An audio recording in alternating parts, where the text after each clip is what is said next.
eu sou a Ana do canal Cogumelos Cinematográficos e hoje a gente vai falar sobre os irmãos Menendez, que cometeram um dos crimes mais conhecidos dos Estados Unidos e do mundo inteiro. Então já curte esse vídeo, se inscreve no canal que me ajuda bastante e vamos bater esse papo. E antes da gente chegar no assassinato, a gente precisa entender um pouco sobre como funcionava essa família. A gente tem os pais José e Kitty Menendez e os filhos, o Lyle e o Eric. E assim, os Menendez eram o modelo da família perfeita do American Dream. Eles tinham uma situação financeira bem confortável e essa é uma informação importante. E o pai era um executivo da RCA Records, uma gravadora que na época era até que bem famosa em Hollywood. Só pra gente ter uma ideia, a casa da família Menendez já tinha sido ocupada pelo Michael Jackson e pelo Elton John. E assim, os irmãos, o Eric e o Lyle, eles se encaixavam muito bem nesse rolê da família perfeita. Os dois são bem bonitos. O Lyle estava no caminho para trabalhar com o pai, ele era um jogador de tênis excelente, e o Eric, o mais novo, era um jogador ainda melhor. E assim, o José era um pai extremamente exigente. Ele exigia que os meninos atingissem padrões muito altos, eles tinham que ser bem-sucedidos, era a única opção, sabe? Teve até um instrutor de natação que veio a público dar uma declaração para dizer que o Eric tinha muitos problemas de autoestima, porque nada do que ele fazia era bom bastante pro pai. E é lógico que eles passaram por uma fase meio rebelde, né? Isso antes dos assassinatos, porque a rebeldia mesmo veio a balas, mas enfim, né? O Eric passou por essa fase onde ele fez vários pequenos furtos e ele devia ter ido pra cadeia por causa disso, mas é aquele rolê, né? A família com muita grana decidiu evitar isso, evitar que ele fosse preso, e ele saiu só com uma ordem judicial para fazer terapia. E o Lyle tinha conseguido passar em Princeton, que é uma faculdade super renomada, mas ele foi suspenso por um ano por causa de plágio. E assim, no meio acadêmico, plágio é um rolê muito sério. E depois disso ele foi se envolvendo em vários probleminhas. E chegamos em 20 de agosto de 1989, quando o Lyle e o Eric assassinam os pais brutalmente com mais de 15 tiros. A cena ficou bem pesadinha e assim, o José e a Kitty ficaram praticamente irreconhecíveis depois do crime. E os irmãos não admitiram o crime logo de cara. Eles falaram que tinham saído para ver um filme, só que o Eric tinha esquecido a identidade dele, então eles voltaram para casa para buscar e encontraram os corpos dos pais e ligaram para a polícia. E vários sites dizem que nos meses seguintes aos assassinatos, eles não pareciam como garotos de luto, eles pareciam como garotos que tinham ganhado na loteria. Só que assim, eu não gosto muito de ficar falando disso porque eu acho que luto é uma coisa muito particular. Não tem como você saber como vai reagir em uma situação tão absurda quanto o assassinato dos pais, sabe? Então eu não acho que é legal ficar julgando o luto, falando, ah não, esse luto aqui tá bom, parece que essa pessoa tá sofrendo. Ah não, aquele luto ali não tá bom, parece que aquela pessoa não tá sofrendo nem um pouco, é uma coisa particular, sabe? Mas vamos lá, depois dos assassinatos, o Eric voltou pra terapia e eventualmente ele confessou o crime pro terapeuta dele.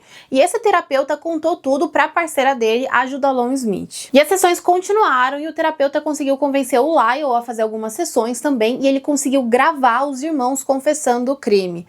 O Eric dizia que eles tinham soltado ou libertado a mãe da miséria dela e o Lyle deixava bem claro que os dois estavam envolvidos nesse crime. E assim, na minha opinião, esse terapeuta estava tentando conseguir a maior quantidade de provas possíveis contra os irmãos para chantagear eles. Mas o que realmente aconteceu foi que o terapeuta e a Judalon brigaram, então ela ligou para a polícia e contou tudo. E a polícia já suspeitava dos irmãos, mas é muito complicado você acusar filhos pelas mortes dos pais, sabe? Mas depois dessa ligação da Judalon, eles fizeram uma busca, encontraram as fitas. Um pouco mais pra frente teve uma discussão que durou uns 2 anos para decidirem se as fitas iam ou não ser aceitas como provas, porque tinha o rolê do sigilo médico-paciente, né? Mas de qualquer maneira, isso foi o suficiente para emitirem mandatos de prisão contra os irmãos. E poucos dias depois, os dois foram presos. O Lyle foi preso na frente da casa da família e o Eric, quando isso aconteceu, estava em Israel em uma competição de tênis, mas ele voltou para os Estados Unidos e se entregou. E daí veio o primeiro julgamento, que foi um show. Foi uma das primeiras vezes que um julgamento foi passado na íntegra na televisão, e quando não estavam passando o julgamento, as emissoras ficavam passando entrevistas de pessoas próximas à família. E um dos aspectos mais marcantes desse julgamento é que os irmãos nunca negaram o que eles fizeram. Eles sempre admitiram que tinham matado os pais, mas toda a defesa deles é construída em cima do motivo para eles terem feito isso. Eles alegam que eles fizeram isso para se proteger, para se defender, porque os pais eram super abusivos. E a promotoria defende que os dois mataram pela herança e ponto. Durante o julgamento, os irmãos testemunharam e falaram que eles tinham sido abusados sexualmente pelos pais.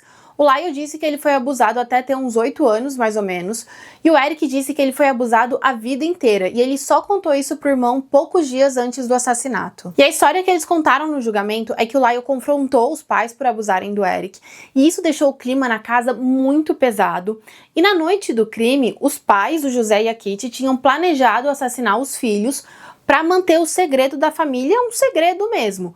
E daí os irmãos assassinaram os pais para se proteger. Mas essa história não colou muito. Tiveram 2 julgamentos, o primeiro foi anulado e no segundo eles foram condenados à prisão perpétua, o que não é tão ruim assim, considerando que eles podiam sim ter pego pena capital e terem sido condenados à morte. Recentemente teve até um reboliço nesse caso, porque um primo dos irmãos, tinha encontrado uma carta que tinha sido escrita alguns meses antes dos assassinatos, onde o Eric falava que tinha medo do pai e comentava por cima alguns abusos.